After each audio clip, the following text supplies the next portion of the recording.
సిరిసిల్ల వేములవాడ అనేక సంవత్సరాలుగా నేతన్నల యొక్క జీవితాలతోటి ఆటలాడుకున్నటువంటి రాజకీయ పార్టీలు ప్రభుత్వాలు కేవలం మాటలతోటే ఆడని పురికొల్పి ఆడని భావోద్వేగానికి గురి చేసి వాళ్ళ జీవితాలని భగ్నం చేసి ఆత్మహత్యలకి పురికొల్పేటటువంటి మాటలు తప్ప ఎప్పుడు ఏ ప్రభుత్వాలు కూడా వాళ్ళకి చేయూతనిచ్చినటువంటి అవకాశాలు తక్కువ.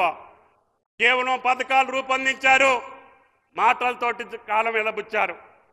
కానీ గౌరవ ముఖ్యమంత్రి రేవంత్ రెడ్డి గారు వచ్చిన తర్వాత వాళ్ళు ఎగవేసినటువంటి పాత బాకీలను తీర్చుకుంటూనే ఈ రోజుకి 1000 కోట్ల రూపాయలు ఈ సిరిసిల్ల వేములవాడతోటి పాటు ఈ రాష్ట్రంలో ఉన్నటువంటి చేనేత కార్మికుల యొక్క జీవితాల కోసం ఆనాడు ఆది శ్రీనివాస్ గారు, మహేందర్ రెడ్డి గారు, జిల్లా మంత్రివర్యులు పొన్నం గారు, శ్రీధర్ బాబు గారి యొక్క విజ్ఞప్తి మేరకి వాళ్ళ బాకీలు తీర్చుకుంటూనే ఈనాడు 30 సంవత్సరాలుగా ఉన్నటువంటి వాళ్ళ చిరకాల కోరిక యార్న్ డిపో, దానివల్ల చేనేత కార్మికులకి చిన్న ఆసాములకి లాభం చేకూరాలని, వాళ్ళ జీవితాల్లో వెలుగులు నింపాలని, మనకున్నటువంటి సంస్కృతి సంప్రదాయాలు భారతదేశంలో ఉన్నటువంటి ఈ ఉన్నతమైనటువంటి వృత్తికి మళ్ళీ పునాదులు కల్పించి వాళ్ళ జీవితాలని వెలుగుమయం చేయాలని చెప్పి ఈ రాష్ట్ర ప్రభుత్వం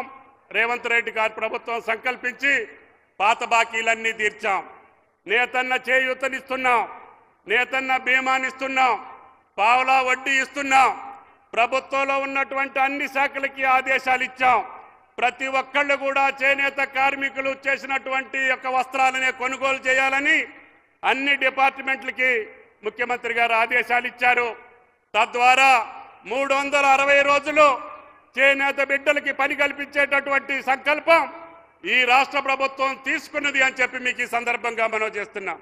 అందుకని భవిష్యత్తులో నాకు పని లేదు అనేటటువంటి భావన లేకుండా మీ బిడ్డలు సుఖశాంతులతో ఉండటం కోసం ముఖ్యమంత్రి గారి యొక్క చొరవతోటి IIHTని కూడా శాంక్షన్ చేసుకొచ్చాం.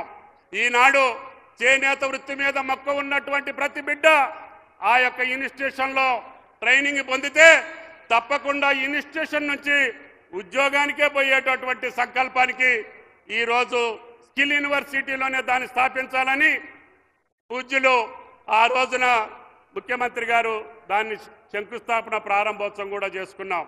భవిష్యత్తులో చేనేతకు సంబంధించినటువంటి ఏ సమస్య వచ్చినా మీరు ఎన్నుకున్నటువంటి ప్రభుత్వం, మీరు కోరుకున్నటువంటి ప్రభుత్వం, మీరు కావాలనుకున్నటువంటి ప్రజారాజ్యంలో తప్పకుండా ఎన్ని ఇబ్బందులు వచ్చినా, ఆర్థిక పరమైనటువంటి సమస్యలున్నా మీ సమస్యలకు ఎట్టి లోటు లేకుండా మీ శాసనసభ్యులు, మీ ప్రజాప్రతినిధులు, మీ మంత్రులు చెప్పినటువంటి కోరికలన్నీ తీర్చే బాధ్యత రేవంత్ రెడ్డి గారి ప్రభుత్వం తీసుకున్నది అని చెప్పి నేతన్నలకు విజ్ఞప్తి చేస్తున్నాం.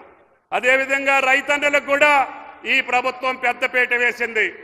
ఏనాడు లేనటువంటి విధంగా సుమారు 70 లక్షల మంది రైతులు పండించేటటువంటి పంటకి ఈనాడు ఆ రాజన్న దయ వల్ల, భగవంతుడి దయ వల్ల భారతదేశంలో అత్యధికమైనటువంటి వరి పంట దిగుబడి ఇచ్చినటువంటి ఏకైక రాష్ట్రం తెలంగాణ రాష్ట్రం అని చెప్పి మీకు ఈ సందర్భంగా మనం చేస్తున్నాం.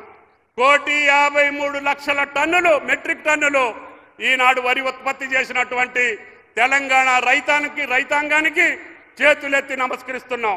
వారి కష్టానికి తగ్గట్టుగా 30,000 కోట్ల రూపాయలు రుణమాఫీ చేస్తామని మాటిచ్చాం. 18,000 కోట్లు ఇప్పటికే వారి ఖాతాలో జమ చేశాం. మిగతాది జమ చేయడానికి ప్రభుత్వం సిద్ధంగా ఉన్నది. త్వరలోనే దానికి సంబంధించినటువంటి తారీఖులు కూడా మీకు ప్రకటిస్తామని చెప్పి కూడా విజ్ఞప్తి చేస్తున్నాం. అంతేకాకుండా ఈ దేశంలో ప్రపంచంలో డిమాండ్ ఉన్నటువంటి సన్నధాన్యాన్ని పండించాలని చెప్పి ముఖ్యమంత్రి గారు ఇచ్చినటువంటి పిలుపు మేరకి ఈనాడు సన్నధాన్యం 60% సన్నధాన్యం పెంచారు. గతంలో 20% పండించేటటువంటి రైతులు 500 బోనస్ వస్తుందని చెప్పి దాన్ని మనం పండించడం మూలాన ఈరోజు ఇతర రాష్ట్రాలు, ఇతర దేశాలు కూడా తెలంగాణ బియ్యం కోసం ఎగబడుతున్నారంటే అది కాంగ్రెస్ ప్రభుత్వం యొక్క కృషి, రేవంత్ రెడ్డి గారి యొక్క సంకల్పం, ప్రజారాజ్యం యొక్క విధి అని చెప్పి మీకు ఈ సందర్భంగా మనం చేస్తున్నాం. కాబట్టి తప్పకుండా రాజకీయ పార్టీలు పాలించి ఓడించినటువంటి పార్టీలు కొన్ని చెప్తున్నాయి, అధికారంలోకి రావాలనుకున్నటువంటి పార్టీలు కొన్ని అబద్ధాలు చెప్పడానికి ప్రయత్నం చేస్తున్నాయి. ఏది చెప్పినా స్థిర సంకల్పంతో ఉన్నటువంటి కాంగ్రెస్ పార్టీ ప్రభుత్వం తప్పకుండా నేతన్నలకి రైతన్నలకి న్యాయం చేయటం కోసమే ఈ ప్రభుత్వంలో మేము పనిచేస్తాం తప్ప తల దించే పని రాదు అని చెప్పి మీకు ఈ సందర్భంగా మనం చేస్తున్నా. ఎవళ్ళు మిమ్మల్ని ప్రలోభ పెట్టాలనో లేదు మాయ మాటలతో ఇంకా మిమ్మల్ని భాగోద్వేగానికి గురి చేయాలనో రైతన్నలకో నేతన్నలకో వాళ్ళ రాజకీయ పబ్బం గడుపుకోవటానికి మాటలు చెప్తే వాటిని మీరు తిప్పికొట్టాల్సినటువంటి అవసరం ఉంది. మీకోసం పనిచేసినటువంటి ప్రజా పాలనని కాంగ్రెస్ ప్రభుత్వాన్ని రేవంత్ రెడ్డి గారిని ఆశీర్వదించమని చెప్పి మిమ్మల్ని అందరినీ కోరుకుంటూ సెలవు. Thank you.